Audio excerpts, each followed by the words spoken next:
믿음의 기도가 쌓여가는 교회라는 제목으로 말씀을 나누겠습니다. 오늘 본문의 내용을 이제 보게 되면 감난산으로부터 예루살렘에서 유하던 다락방으로 되돌아가는 제자들의 모습으로 시작됨을 보게 됩니다. 사진 하나 보여주시게 되면 특별히 오늘 본문에 보게 되면 그 거리가 얼마가 되는지를 언급하고 있는데요. 감난산과 예루살렘의 거리를 안식일에 가기 알맞은 길이라고 표현합니다.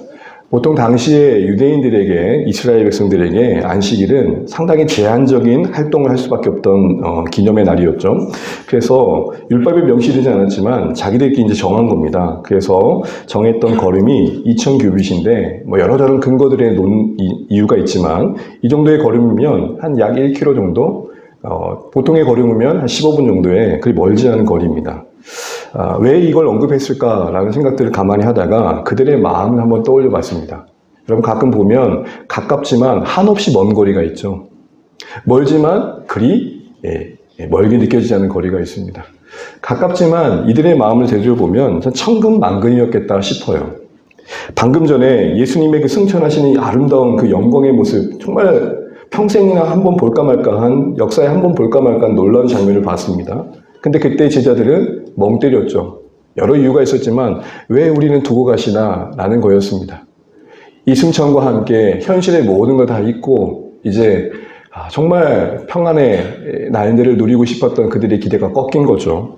그리고 망연자실한 마음으로 멍 때리고 쳐다보는데 아쉬움 가득한 그 마음에 도전이 들어오죠. 어찌하여 너는 하늘만 쳐다보느냐. 거기서 우리의 신앙은 현실에 뿌리 내리기를 힘써야 된다라고 말씀드렸습니다. 이런 말을 들었을 때 사실은 알겠다고는 하지만 수긍은 했지만 마음은 여전히 아쉬움 가득했겠죠. 우리 애들을 보세요. 기하게 그 놀이동산에서 계속 버티고 있는 애들을 설득해서 오긴 하지만 그들의 표정과 발걸음은 어떻던가요? 뭐 상상이 바뀌겠습니다. 그런 형편들을 한번 떠올려 보시죠. 더욱이 돌아온 다락방은 어떤 곳인가요? 일단 여기서 다락방은 여러분이 보통 집의 구조에서 생각하는 다락방으로 생각하면 안 될 것 같아요. 보통 우리가 다락방 하면 어떤 위층에 좀 좁은 공간, 뭐 뭔가를 보관할 수 있는 공간이잖아요. 여기서 다락방은 쉽게 말하면 오늘 이와 같은 공간입니다. 1층이 있고 그 위에 2층에 있는 넓은 거실과 같은 공간. 여기를 사도행전 말씀에 근거해서 마가 요한의 어머니의 마리아의 집이었다고 추정합니다. 대충 그럴 것 같아요. 근데 여러분 뒤에 보시면 120명 정도 모일 공간이니까 그리 좁은 공간은 아니었겠죠. 근데 여러분 이 다락방이 갖는 의미는 복음서에 보게 되면 이들이 예루살렘에서 예수님을 잡고자 했던 그 당시의 종교 지도자들부터 피하기 위한 비밀스러운 장소였다는 것도 보게 됩니다. 근데 거기 다시 돌아온 거예요. 그러니까 예루살렘 머무는 것 자체가 여전히 그들에게는 위협의 요소가 있었던 것이죠. 성경 당국자들은 어떻게든 부활의 소식을 어쨌든 거짓으로 만들고 싶었고 그들을 추종했던 자들을 제거하고 싶었을 거예요.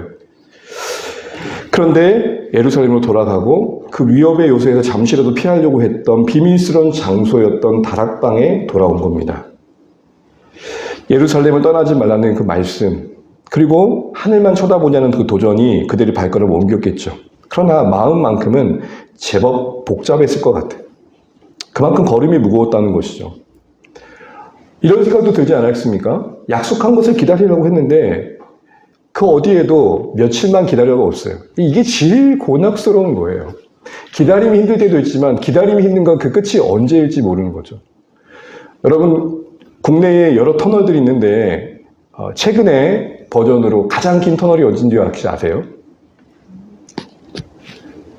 뭐 이건 뭐 중요한 문제는 아닌데 인제 양양 터널, 양양 인제 터널인데 전 가보지 않았지만 무려 약 11km예요.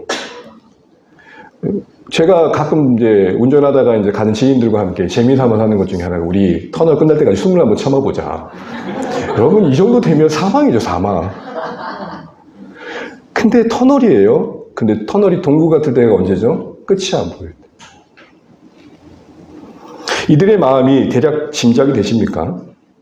언제까지라는 질문 앞에 답이 없는 현실, 그 모호한 현실을 버텨내야 했어요. 때와 시기를 알았다면 좀 더 나았을 뻔했던 그들인데 그렇지 않았던 거죠. 이런 정황들 속에서 제자들은 이런 마음이었을 것 같아요. 뭔가 막막하고 가슴은 먹먹하고 삶은 막막하고 가슴은 먹먹하고 이때 짐작되어지는 그런 감정들은 우리 삶에서도 유사하게 경험될 수 있을 것 같습니다. 중요한 것은 오늘 우리가 보려고 하는 건 이 시기를 그들이 어떻게 보냈냐는 겁니다. 지나가는 것도 중요하지만 그 시간들을 뭘로 채웠냐는 것은 훗날에 그 지난 시간들을 되짚어 볼 때 우리에게 참 많은 것들을 생각하게 합니다. 오늘 두 가지 모습을 보이는데요. 첫 번째는 오로지 기도에 힘썼다라는 겁니다. 13절, 14절 그 막막하고 막막했던 상황들 어떻게 대응했는지를 보게 되면 제가 그냥 볼게요. 그들이 유하는 다락방으로 올라가니 중간 생략하고 다 거기 있었어요. 그리고 거기서 뭐 했대요? 기도에 오로지 힘썼대요. 주목해 볼 표현은요. 오로지 힘썼다는 겁니다. 대충 느낌은 오시죠? 근데 항상 이 번역이라는 게 원래의 의미를 다 담아내기가 어렵죠. 이 의미는 플러스 카르테오라는 단어인데요. 어떤 기간 동안의 견딤을 말합니다. 이것이 어떻게 사용되었냐면 뭔가 필사적으로 계속하고 있을 때, 그리고 그곳에 머무르고 있을 때, 그리고 그 일에 자신을 붙들어 맬 때, 오래 머무니까 붙들어 맨 것처럼 보이는 거죠. 이런 겁니다. 아직도 걔 거기서 일하는데 뭐 이런 느낌. 아직도 이런 상황에서도 단순히 애를 쓴 기도 이전에 긴 기다림을 감내해내는, 그리고 그 기도에 자신들을 붙들어 묶어두는 견딤의 시간들을 의미합니다. 그러니까 오로지 힘쓴 기도는 제자들이 그 자신들의 연약함, 그리고 그 막막함과 불안에 흔들릴 수 있었던 그 심령을 기도에 붙들어 맸다라는 거예요. 기도를 했다가 아니라 기도에 자신들을 붙들어 맸대요. 이거는 맡겼다라는 거예요. 기도가 단순히 자신들의 손에 들려진 어떤 방법이 아니라 기도에 자신들을 맡기지 않으면 절박함이 있었다는 겁니다. 아무것도 할 수 없는 상황에서 기도는 그들이 할 수 있는 최선의 순종이었다는 거죠. 그렇게라도 하지 않으면 안 되는 절박함과 절실함. 우리는 이것을 다른 말로 가난한 마음이다. 기도의 또 다른 이름은 가난한 마음입니다. 가난한 마음이 기도가 되어야 합니다. 이들의 가난한 마음은 그 중심에 자기들의 성찰도 있었을 거예요. 여러분, 이 시점의 제자들은 한참 예수님을 도망쳤던 그때의 과거를 지우지 못했을 거예요. 두려워 도망쳤던 예수님이 붙잡혀가는 그 시점에 자신들의 연약함을 생각하고 있었을 거라는 거죠. 그리고 그것은 앞으로 닥칠 그 어떠한 예측할 수 없는 일들 앞에 또 도망가면 어떻게 되지라는 두려움인 거죠. 어렵게 관계를 회복해서 갖는 사람들의 공통점은 뭐냐면 예전처럼 똑같은 일이 반복해서 생기면 어떨까라는 염려래요. 애써 마음을 모았는데 유사한 상황에서 각자 또 똑같은 반응을 보이면 어쩌지? 라는 우려가 사실은 다시 시작하는 것들을 어렵게 한다는 거죠. 이런 성찰의 관점에서 만들어진 그 가난한 마음은 그들을 더 기도에 붙들어 맬 수밖에 없었어요. 그렇다고 여러분, 이들의 기도가 다락방에만 머무는 기도였느냐? 또 그렇게는 볼 수 없는 게 같은 기간에 있었던 일들을 기록하고 있는 누가복음에 보면 이런 표현도 나와요. 누가복음 24장 53절에 성전에서 늘 찬송하였다. 그러니까 다락방에서 모여 오로지 기도에 힘썼다는 것은 주구장창 다락방에서 금식하면서 머물렀다는 게 아니에요. 할 일을 하면서 힘썼다는 거. 그러면 이 기도는 어떤 기도인 거죠? 다락방에서 잠시 머물 때도 있고 떠날 때도 있었지만 언제나 어디서든지 주님 언제까지 인내해야 되나요? 라는 하나님을 찾는 마음은 일관되었다라는 거죠. 만약에 상상을 동원해 보십시오. 그 다락방에 아무리 120명 정도 모여있다 하더라도 모여서 맨날 며칠 동안 거기서 함께 모이면 공기가 좀 문제가 생기지 않을까요? 각자 일을 했을 겁니다. 그리고 시간이 되면 다락방에 모였던 거죠.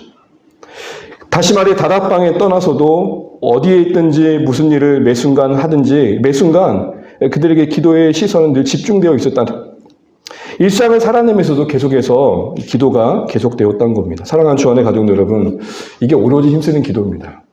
매 순간순간 하나님의 은혜가 없으면 안 되는 가난한 마음은 일상을 살아내면서도 세상이 들을 수 없는, 주변 사람 들을 수 없는 탄식이 있고 울부짖음이 있고, 그래서 거기에 나를 붙들어 매지 않으면 이 표정 하나 지킬 수 없는 연약함을 경험하는 거죠. 흔들어대는 어떤 상황 앞에 고요함을 지키고 의연한 표정을 간직한다라는 게 쉽지 않은 거죠. 어쨌든 이들은 그 먹먹함과 막막함을 기도에 자신들을 붙들어 매는 방식으로 버티고 있습니다. 기도에 붙들어 매고 있습니다. 여러분, 우리는 뭐에 우리를 붙들어 매고 있나요? 여러 가지가 우리를 붙들어 매어 우리를 그곳에 둘 수가 있는데 우리는 어디에 우리를 붙들어 매고 있는지, 묶어두고 있는지 생각해 보시죠. 여러분, 이 잠깐 보세요. 이들이 기도를 붙들고 있는 거 이게 아니고요. 그들이 기도를 붙들고 있는 개념이 아니고 기도에 자신들을 묶어두고 있다니까요. 완전 다른 거죠. 두 번째 모인 태도는 더불어 마음을 같이 했다는 겁니다. 우리 13절, 14절은 화면이나 설교 노트 보시면서 같이 한번 쭉 읽어보면 좋겠습니다. 시작.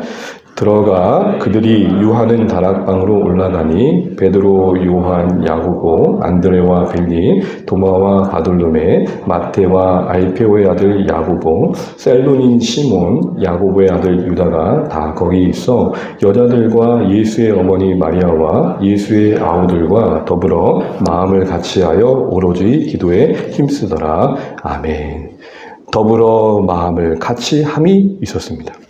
이것은 그 말 그대로 서로서로를 격려하고 붙들어주고 그러는 가정 속에서 함께 모였다는 겁니다. 그리고 그 가정의 결과로서 수가 늘어났다는 게 사실 오늘 본문의 맥락입니다. 15절 보시게 되면 모인 무리수가 약 몇 명이래요? 120명이 되었다 그럽니다. 우리는 보통 이거를 이렇게 이해해요. 초반부터 120명이 모인 걸로 생각을 해요. 그렇게 볼 수 있겠죠. 그러나 원문에는 있는데 우리 개역 개정에는 차마 이렇게 앞에 언급되지 않는 단어 하나가 있는데 그게 뭐냐면 이 기간 동안에. 그러니까 원문은 그대로 다시 한번 성경을 이렇게 덧붙여 보면 이 기간 동안에 모인 무리수가 약 120명이 되었다라는 겁니다. 그러면 처음부터 120명이었다는 겁니까? 아니면 점점 120명이 모이게 됐다는 겁니까? 이렇게 보면 이 말씀은 달리 보입니다. 결국 한 자리 모여서 쌈박하게 같은 마음으로 기도한 그런 개념이 아니고 달랐던, 틀어질 수 있었던, 어울릴 수 없었던 그 모든 것들이 다독여지면서 소위 화학적 결합을 이루어 그 시너지가 확산되어 숫자가 늘어난 개념입니다. 처음에는 우리 기도해 볼까요? 라고 마음 먹었던 선생님 3사람이었는데 그 모아진 마음이 점점 각자의 주변을 적셔서 그 기도의 자리로 모이는 것. 그게 120명이 말하는 의미입니다. 그 가정에서 서로 더불어 마음을 같이함이 있었고 다시 말해 서로서로를 은혜의 자리로 이끌어주는 모습이 있었던 거죠. 서로 다독이며 붙들어주는. 그래서 그들이 모인 이 다락방의 또 다른 이름은 그레도입니다. 그레도. 여러분, 제가 칼럼에 제가 쉬고 싶은 성 그레도입니다라고 했더니 직접 찾아보신 분이 계셔요. 네, 이거는 어떤 한 시인이 그레도라는 접속 부사의 단어에 언어적 유의를 담아서 이 시대를 그래도 좀 잘 버텨보자라는 격려의 의미가 담기는 시죠. 그렇게 따지면 우리 공동체가 그레도가 되는 거 괜찮은 일 아닙니까? 만날 때마다 다 힘들지만 그래도 한번 기도해 봅시다. 그래도 좀 더 버텨봅시다. 그렇게 다독이는 모습들 말이죠. 이런 의미에서 오늘 마가의 다락방에 모인 이 120명이 된 숫자의 가정은 그곳이 그레도였기에 가능했던 일인 것입니다. 그런데 이런 의문이 들어요. 이곳에 모이는 사람들이 명시되어 있는 이름들을 좀 보게 되면 마음을 같이 하기가 그렇게 쉽지 않은 사람들이었다. 면면이 다 살필 수는 없지만 일단 사도들과 평신도들이 있고요. 남녀가 있습니다. 더불어 예수님의 가족들도 있고 그 제자 그룹 안에는 열심당원 출신된 사람도 있고 정치적인 성향이 도전을 다른 사람도 있고 추구하는 바가 다른 사람들이 있었습니다. 그러니까 묶어놓고 나면 도저히 섞일 수 없는 사람들입니다. 특별히 개중에는 서로가 서로를 향해서 정죄의 시선을 볼 수 있는 사람들이 있었어요. 끝까지 십자가에 달리실 때 예수님의 곁을 지켰던 여인들도 있었지만 대부분은 그 십자가를 두고 도망갔던 제자들과 사람들도 있었죠. 자, 여러분 여기서 보세요. 나는 버텼고 쟤는 도망갔어. 그러면 그 뒤에 사정이 모두 호전된 뒤에 우리는 어떤 평가를 할 수 있을까요? 나는 버틴 사람, 저놈은 버티지 못한 놈. 이게 역사 속에서 우리 교단의 나눔의 아픔을 만들었던 거예요. 우리는 원래 평양신학교가 한 덩어리였는데 이 장로교가 큰 굵직한 교단으로 나뉜 가정 속의 한 예로 고신과 합동에 나뉜 가정에 이 이슈가 있었습니다. 우리는 순교하면서까지 신앙을 지켰고 좀 여롭지만 부끄럽지만 저희 교단은 그냥 상황에 대처하기 빨라가지고 청황 숭배에 합리적인 이유를 들어 고개를 숙이고만 이 심화된 갈등이 교단을 갈리는 역사까지 만들었던 거예요. 이렇게 굳이 역사를 얘기하지 않더라도 우리는 버텼고 버티지 않았고가 만들 수 있는 분열을 충분히 예측할 수 있습니다. 더 나아가서 사도들은 예수님의 가족들을 너무 잘 알고 있습니다. 제자들이 예수님을 모시고 다닐 때마다 성경 본문에는 그리 자주 언급되어 있지 않지만 예수님의 가족들, 특별히 동생들은 예수님을 인정하지 않았고 그리고 상당히 미친 사람처럼 치기까지 하기도 했어요.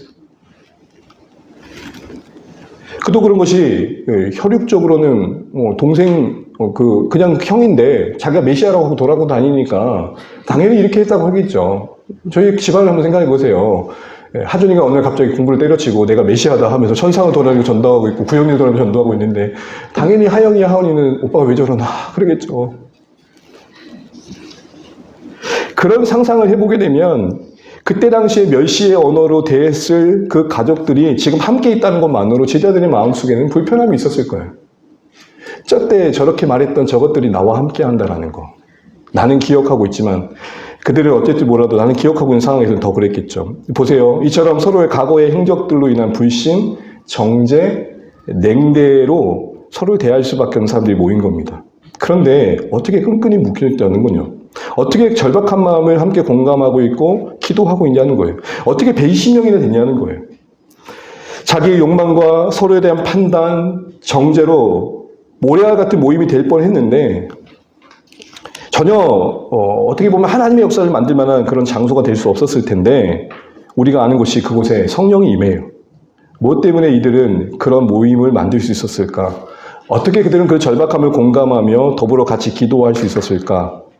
라는 질문을 던지면서 중요한 한 가지를 생각해 보게 됐어요. 기도가 되려면 하나님을 향해서도 마음이 열려야 되지만 옆 사람을 향해서도 마음이 열려야 돼요. 기도가 안 될 때 여러분 가만히 생각해 보세요. 응어리진 마음이 있는 건 아닌지. 그런 의미에서 기도는 품어주는 거. 그런 의미에서 기도는 배반과 배신을 안아주는 거. 그들이 그걸 어떻게 가능하게 했을까?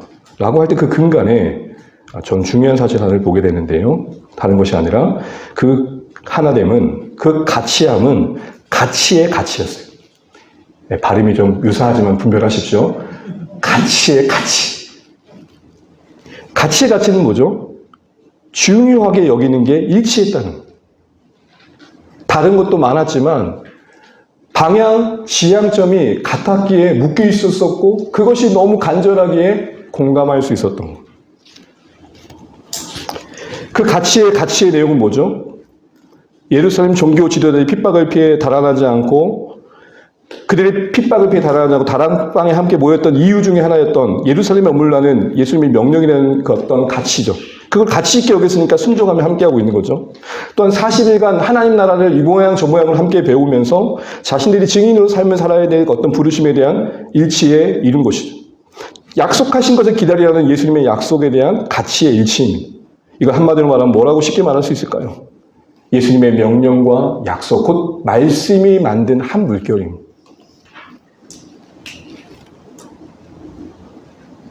정말 성령의 공동체가 되어져서 사도행전을 써가는 교회로서의 친밀함은 서로 자주 본다고 만들어지는 게 아닙니다. 만나서 일상의 이야기를 하는 것도 한두 번이죠. 지향점이 같아야 그 각자의 다른 삶이 하나로 묶여요. 그래서 여러분 주안의 교회는 주장창 말씀 안에 한 물결을 얘기하는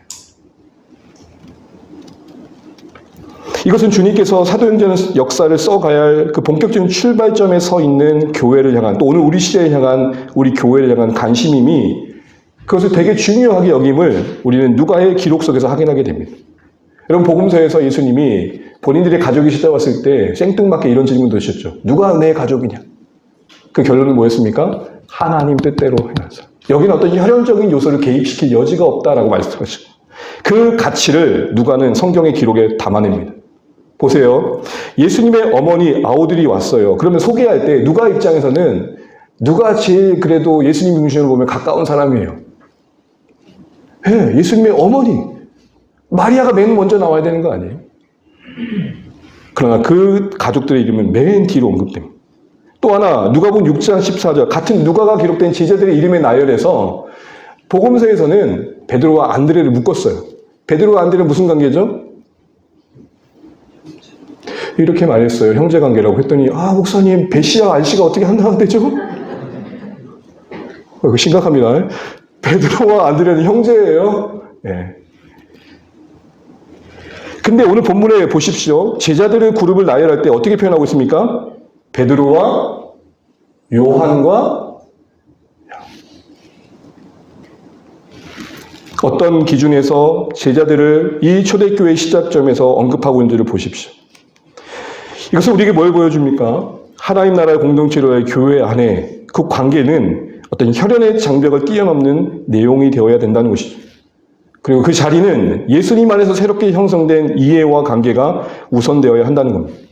이것은 혈연으로 묶인 가족을 무시하라. 절대 그런 내용이 아닙니다. 그것을 뛰어넘는 것을 담아내라 라는 것입니다. 혈연이 상징하는 바가 뭡니까? 또 다른 말로 지연, 학연, 어떤 이해관계, 친분 아닙니까? 그걸 뛰어넘어 예수 안에서 서로를 새롭게 발견한 시선으로 안아주고 품어주고 서로의 마음이 자신들에게 각자에게 오기까지 기다려주는 그런 관계성 만드는 노력들이 교회 안에 되게 중요하다는 겁니다. 그래서 교회가 뭔 일을 하기 이전에 어떤 걸 추진하기 전에 가장 중요한 것은 이 친밀함과 공감대가 만들어지는 것이라 할 수 있는 것이죠. 특별히 방향성에서는 하나님 나라와 의를 구하는 그 목표의 가치에 마음이 모아져야 됩니다. 이런 관계의 형성과 방향의 일치의 지향점에 함께함이 서로의 차이가 있지만 그것이 불편함으로 다가오는 게 아니라 다채로움으로 만드는 방향을 만들게 되는 것입니다. 교회는 차이는 인정하지만 여하 간의 어떤 차별도 허용해서는 안 되는 것이 우리가 개념으로 알고 있지만 우리는 은연중에 우리의 다름이 틀림으로 차이로 그래서 벌어짐으로 그걸 만들어갈 때가 참 많습니다. 그러나 오늘 이 성령의 공동체로 출발하기 앞서 그들이 준비되어질 때 하나님께서 보셨던 것은 그들이 얼마나 함께 했느냐는 절대 얼마나 120명이냐를 본 게 아니시란 말입니다. 하나님이 120명이 될 때까지 기다리신 게 아니라 그들 안에 그 친밀함이 공감대가 얼마나 관계성에서 방향성에서 그 말씀 뜻대로 일치를 하고 있냐는 것이죠. 사랑하는 주안의 가족 여러분, 좀 무거운 질문 한번 해보게 됩니다. 주안의 교회는 뭘로 모인 곳입니까? 주안의 교회는 뭘로 모인 곳입니까? 우리는 뭐 때문에 이 자리에 함께하는 것입니까? 혈연이 상징하는 바를 넘어 그 가치의 일치, 그 가치의 가치를 우리가 추구하고 있는지를 돌아보면 좋겠어요. 주 오시는 날까지 그래도 주님께서 기뻐하시는 건강한 교회에 대한 생각을 품고 함께 하시는 것이면 좋겠습니다. 이 땅의 교회가 아무리 욕을 먹고 있지만 그래도 하나님은 이 땅에 소망으로 교회를 두셨고 우리가 연약하지만 그래도 함께 말씀드리고 살아가다 보면 하나님 기뻐하시는 그래도 교회를 작지만 이룰 수 있다는 소망에 서로 그 뛰는 가슴에 벅찬 가슴에 함께하는 걸음이 되면은 좋겠습니다. 왜냐하면 그 가치의 가치를 더 풍성하게 하기 때문입니다. 가치에 가치가 없는 120명은 아무 의미가 없어요. 이걸 우리는 따뜻한 사귐과 성교적 공동체라는 개념에 담아낸 것입니다. 예수님 안에서 우리가 함께 묶인 것이 뭘 의미하는지를 알기에 만들어진 따뜻함. 그냥 분위기 따뜻하게 하자고 한 말이 아님을 몇 번 말씀드렸습니다. 그리고 하나님 나라를 지향하기에 모일 때나 흩어질 때나 그 삶의 자리에서 성교적 삶을 사는 것. 나를 보내신 그곳에서 주의 나라가 이루어지기 위해 뭘 해야 할지를 고민하며 말씀 앞에서 자신을 살피고 자신을 먼저 바꿔가는 삶을 통해서 하나님 나라를 해가는 것. 세상을 탓하기 전에 자신을 먼저 바꾸길 아는 것. 그것이 중요함을 아는 것입니다. 이는 하나님 뜻을 성취해가는 공동체 입장에서 이런 가치의 일치는 매번 매 순간 매 상황마다 점검해야 할 중요한 것입니다. 이건 하냐 마냐 이전의 중요한 질문은 우리는 일치되었느냐 공감대를 갖고 있느냐 더 중요합니다. 이 하나님 나라 안에서 하고자 하는 마음의 모아짐이냐. 이제 말씀을 맺겠습니다. 버티는 시간들을 오로지 기도로 그리고 마음을 격려하며 그렇게 기도하는 자리로 서로를 세워주는 모습들로 이렇게 채워가고 있는 모습 속에서 결국 사도행전 2장에 그렇게 모인 그곳에 성령이 호련히 임하십니다. 약속의 성취가 됩니다. 여러분 여기서 우리 중요한 걸 보게 됩니다. 다 같이 기도에 힘쓰는 그 기도의 현실이 약속과 성취를 연결합니다. 하늘과 땅을 잇습니다. 성령의 불꽃이 임하는 도화선이 됩니다. 그들의 그 간절한 만큼이나 임하는 성령의 임하심은 더 능력이 있었을 것입니다. 그들의 하나 되고자 하는 진실한 만큼이나 그 안에 임하는 성령의 임하심은 더욱더 부유했을 것입니다. 그들의 간절한 마음만큼이나 성령의 임하심은 놀라웠을 것입니다. 여러분, 성령 하나님은 아무도 주문하지 않는 택배 상자가 전달되어지는 무치인 그런 전달되어지는 누구도 주문하지 않는 선물처럼 찾아오는 게 아닙니다. 우리가 준비되어지고 간절히 하나 되는 가운데 임하시는 은혜인 것이죠. 이러한 점들은 교회에게 주신 기도의 그 어떤 본질적인 의미를 다시 한번 되짚어보게 됩니다. 너무 잘 아시는 것처럼 원래부터 기도는 뭘 받아내기 위한 수단으로 주신 게 아닙니다. 기도는 우리의 순종을 통해 이 땅에 이루실 하나님의 뜻에 참여하는 하나님의 방법입니다. 그런 의미에서 기도는 우리가 아무것도 할 수 없다는 점에서 가장 수동적이며 또한 하나님의 일에 참여한다는 측면에서 가장 능동적입니다. 이 신명을 막직함을 이해하시면 좋겠습니다. 이런 의미에서 우리는 아무것도 하지 않는 영성이 필요합니다. 아무것도 하지 않는 것은 진짜 아무것도 하지 않는 게 아닙니다. 그 시간들을 하나님 뜻이 이루어질 때까지 하나님의 방법으로 채우는 게 무언지를 고민하고 그게 공동체적으로 각자에게 어떻게 이루어진지를 아는 것이죠.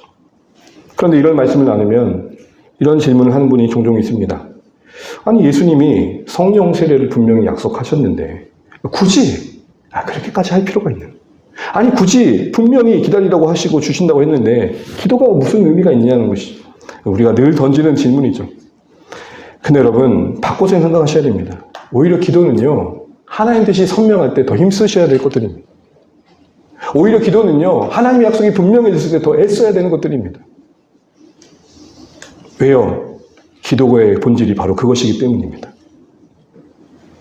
알아내고 찾고 발견해내는 개념이 이전에 기도는 순종의 방법입니다. 그래서 여러분 주기도문을 가르쳐 주실 때 예수님이 제자들에게 이렇게 말씀하십니다. 너희 아버지께서 다 하신다. 그럼 그 결론이 뭡니까? 그러니까 기도할 필요 없어야 되잖아요. 근데 우리가 알고 있는 주기도문을 뭐라고 시작하죠? 그러므로 너희는 이렇게 아버지께서 아시는데 그러니까 이렇게 기도하래요. 그렇게 기도한 내용의 주기도문 내용의 한마디는 뭐죠? 하나님 나라죠. 결국 기도의 내용과 본질이 하나님 나라와 묶여 있는 것입니다. 교회가 마음을 같이 해서 힘쓰는 기도를 통해 이 역사하시는 하나님의 일하심의 원리를 그게 바로 알아야 됩니다. 이런 관점에서 초대교회 오늘 모임이 다락방의 모임은 우리에게 주시는 교훈이 크다 싶습니다. 주님은 지금도 우리의 연합된 기도와 진실한 기도 속에서 은혜와 능력을 내려주실 것을 말씀하고 계시고 그 기도를 매개로 우리에게 약속하신 그 바들을 이루신다고 합니다. 여러분 기억하십시오. 기도가 하나님의 약속과 성취를 연결짓습니다. 그 기도의 자리에 우리의 모습이 있어야 될 것입니다. 우리의 자녀, 우리의 가정, 우리의 일상 공동체 가운데 약속하신 것, 드러내신 하나님의 뜻, 보여주신 하나님의 마음들이 실제적으로 열매 맺어져 가기까지 그러게 우리가 해야 될 일은 다른 게 아닙니다. 기도의 시간들을 쌓아가는 믿음의 기도가 쌓여가는 것입니다. 주님의 뜻을 우리를 통해 이루시기까지 하나님의 신실하심에 신뢰하고 또 그 기도의 자리에 가족들을 불러 모으고 그 기도의 자리에 공동체를 불러 모으고 그 기도 자리에 참 하나님의 은혜가 필요한 자들을 불러 모아서 같이 그곳에서 하나님이 일하실 때를 함께 바라보도록 서로 격려하고 애써서 기도에 우리를 묶어두는 시간들이 필요한 것입니다. 앞으로 주안의 교회가 여러 시간들을 통해 한 걸음 한 걸음 내드릴 때 이 두 가지 원리를 잊지 않으면 좋겠습니다. 서로 격려하며 기도의 자리에 나와 일심으로 기도에 우리를 묶어두는 것입니다. 하나님이 일하실 때까지. 믿음의 기도가 쌓여가고 그 믿음의 기도에 응답하시는 하나님을 풍성히 경험하면 좋겠습니다. 그래서 조안의 교회는 기다림의 축복을 아는 교회가 되면 좋겠습니다. 보네포란 분이 소망을 품고 견딜 수 있을까라는 설교 본문에 이런 내용을 남겼습니다. 우리 이거 같이 한번 읽어볼게요. 시작. 소망을 인하여 참고 견디는 쓰디쓴 기다림의 축복을 모르는 사람은 결코 충만한 삶을 살 수 없습니다. 역설적이죠. 그 쓰디쓴 기다림이 그렇게 함께 격려하며 기도했던 시간들이 그렇지 않았을 때 경험할 수 없었던 놀라운 감탄을 만들어낸다고 합니다. 기다림 끝에 만나는 이 감탄과 그로 인해 갖게 되는 영광의 하나님에 대한 경외심, 이게 우리도 생각하지 못했던 하나님이 우리 공동체 안에, 우리 신앙 안에 담으시는 하나님의 뜻이라는 것을 기억하시면 좋겠습니다. 사랑하는 주안의 가족 여러분, 막막하고 먹먹할 때 우리가 해야 될 시간의 체험의 내용들은 무엇인가? 오늘 제자들의 공동체, 성령의 약속을 앞두고 언제 임할지도 모르는 그 긴 시간의 끝, 그 시간들을 서로 격려하며 기도하는 시간들로 채웠을 하나님의 일하심을 만났다는 거 다시 한번 기억하면서 우리 자신이 기도의 자리를 채워야 될 게 아닌가. 또 기도의 자리로 함께 격려해야 할, 하나님을 의지하는 자리로 함께 초대해야 할 사람들은 없는지 다시 한번 돌아보시면서 오늘의 말씀이 약속과 성취를 이어가는 우리의 삶의 방향이 되시기를 주님의 이름으로 축복합니다.